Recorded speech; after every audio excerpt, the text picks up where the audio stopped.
Hello everyone. হ্যাঁ ঠিক, আমার মেয়ের অনেক রাগ হয়েছিল।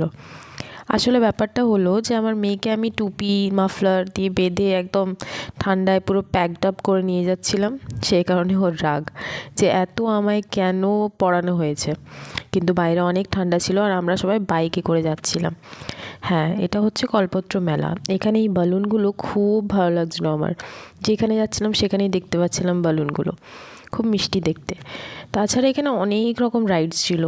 ঘুরে ঘুরে দেখতে দেখতে আমার মেয়ে বায়না করলো যে এইটাতে চাপবে, দিয়ে চাপলো, খুব মজা করলো। আর যেহেতু এই ছোট্ট ছোট্ট কারগুলোতে কেউ চাপছিল না, তো আমার মেয়ে আর আমার ননদের মেয়ে, ওরা দুজনেই চাপলো প্রথম।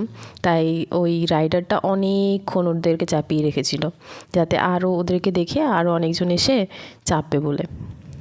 তারপর ঘুরতে ঘুরতে আমরা বাম্বু চিকেন দেখলাম। এখানে অনেক রকমের ফুল দেখলাম, খুব সুন্দর সুন্দর ফুল ছিল, বাড়ি সাজানোর জন্য খুবই ভালো। তাছাড়া মেলার মাঝখানে এই স্ট্যাচুটা ছিল।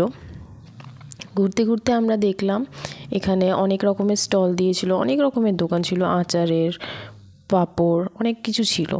ঘুরতে ঘুরতে আমরা অনেক কিছু কেনাকাটাও করলাম। তারপর খুব খিদে পেয়ে গেছিলো, দিয়ে আমরা খেতে বসলাম।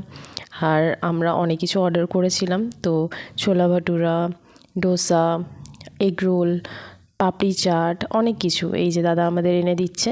তো অনেক কিছু অর্ডার করেছিলাম, দিয়ে খেলাম।